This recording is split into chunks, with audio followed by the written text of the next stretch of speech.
আসসালামু আলাইকুম। আপনারা কেমন আছেন? ভালো আছেন? আলহামদুলিল্লাহ আমরাও ভালো আছি আপনাদের দোয়ায় আশীর্বাদে। আজকে নতুন একটা রেসিপি নিয়ে আসলাম। শীতকাল আসছে। এখন নতুন, নতুন পিঠা রেসিপি আমার চ্যানেলে দেখবেন। আজকে হলো এই আতপ চাল দিয়ে ক্ষীর তৈরি করব।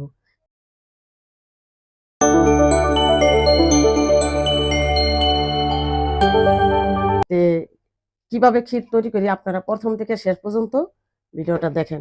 এখানে 1/2 কেজি চাল আছে, ২ লিটার দুধ, খেজুরের গুড় আছে, আর এখানে এই হাঁড়িতে পানি দিছি। এখন আমি চালটা হাঁড়িতে দিয়ে দিব।